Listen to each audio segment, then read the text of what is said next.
Assalamu'alaikum, warahmatullahi, wabarakatuh, brothers and sisters.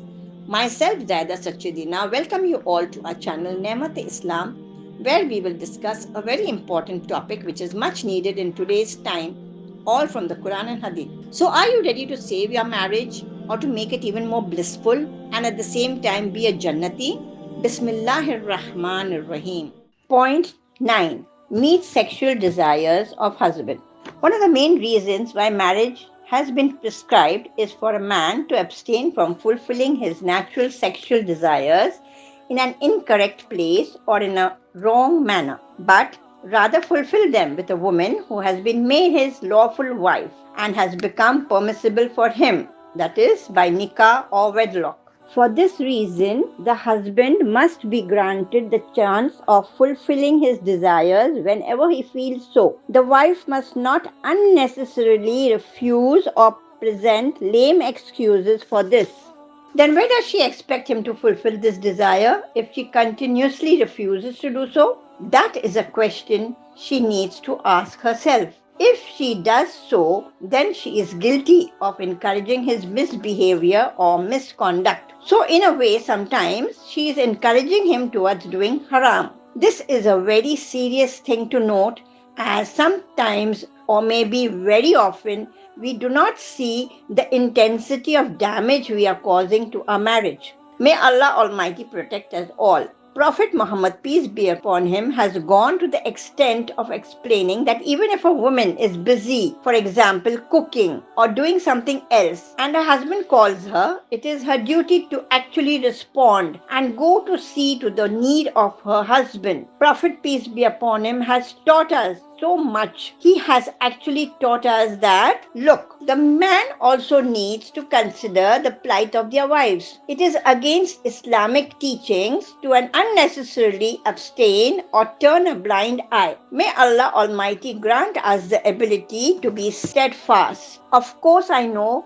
women might think that this is injustice, that we must cater to their sexual desires, irrespective of our moods or times. But please listen to this carefully. I repeat again, please listen to this carefully. The husbands who are fearful of Allah Almighty and knows his hukuk al-ibad, that is rights towards wives especially, and would also cater to the wife's needs, understand them, and if she is unwell or tired or moody or disturbed, a dutiful husband and a God-fearing husband will never, ever torture or force his wife. Sexual relationship between a husband and a wife is to give pleasure to both the partners mentally, physically and emotionally. Both partners must be invested or interested in it equally. It cannot be one-sided. So, it is equally important for a wife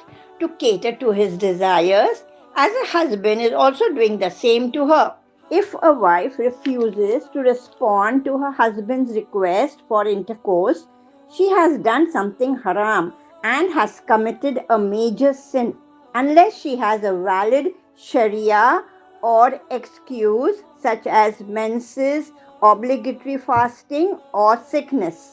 I would like to mention a hadith, Muslim Hadith 1436. Prophet Mohammad, peace be upon him, said, when a man calls his wife to his bed and she refuses and he went to sleep angry with her, the angels will curse her until morning. Isn't this hadith very scary? May Allah Almighty help us to be obedient and dutiful to our husbands. I will mention another hadith, Sahih Muslim 3367. Hazrat Abu Huraira radhiyallahu anhu reported, Prophet Muhammad, peace be upon him, as saying, by him in whose hands is my life, when a man calls his wife to his bed and she does not respond or she does not reply, then the one who is in the heavens, meaning Allah Almighty, is displeased with her until the husband is pleased with her. So I am sure we all will agree and abide by the 9 points mentioned in the different videos. May Allah Almighty keep us happy in our homes, and may He grant us the ability to have gained something from what was said in these 9 points. May Allah Almighty grant us success in our marriage and protect us all. May He help all the wives to be righteous enough and to understand these rights and respect our husbands. You give respect, you get respect. I will end now here with a beautiful hadith, Sahih Bukhari 16. Prophet Muhammad, peace be upon him, said, "Who loves a person and he loves him only for Allah Almighty's sake will have the sweetness, the delight of faith." Ameen, summa ameen, jazakallah khair.